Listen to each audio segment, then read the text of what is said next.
The end where everybody can get around the table. Get my stuff out of the way. Sorry. What is that? Purell, probably. Hand sanitizer. Oh, Do you guys mind if I throw my stuff in your desk? female hand sanitizer. Caribbean Escape. All right, this one's better because now it's already been opened up and everything.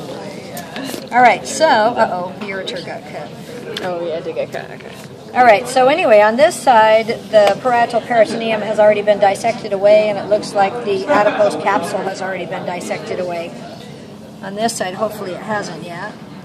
Well, the parietal peritoneum does look like it's kind of been dissected already away from the kidney on this side, but we still have some of the adipose capsule left, which is that fat that's around there. So that's what holds the kidney in place. This outer membrane, let me get my... This shiny outer membrane that's on the surface of the kidney, that's the renal capsule. So you can see it's just a thin, transparent membrane that surrounds the kidney. So that would be under the renal fascia, which would be over the adipose capsule, and under the adipose capsule. Then the last layer that's surrounding and protecting the kidney is the renal capsule, which is what that thin membrane is. We're going to... and then that indented area where the blood vessels and the ureter and everything are coming into the kidney, that's the renal hilus. And we're going to do a coronal section of the kidney and open it up and look at the inside.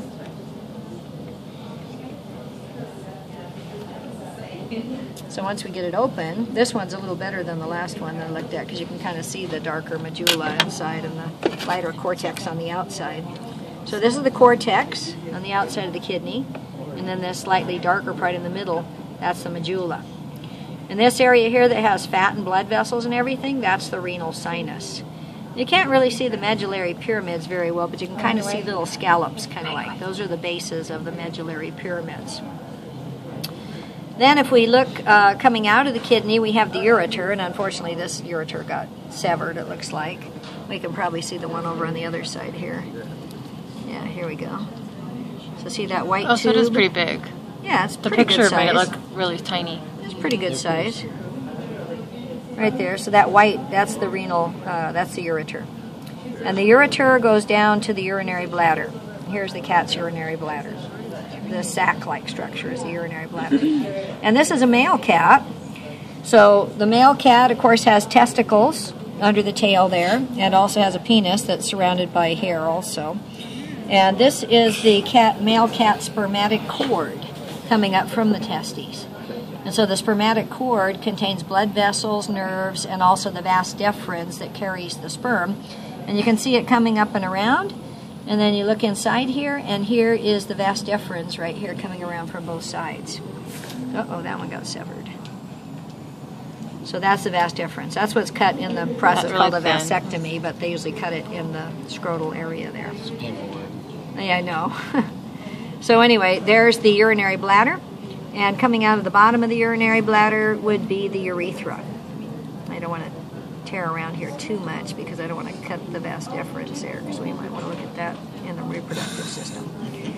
But there's a tube coming out of the bottom. I think we found it when we flipped the bladder the other way. Oh, did you? Mm-hmm. Oh, yeah, there we go. You can see it better on this side. So there's the urethra right there, that little tube coming out of the bottom. And the vas deferens are both feeding into the urethra. So that's the cat's urinary system, and also a little bit of the reproductive system, the male reproductive system. This cat has it good.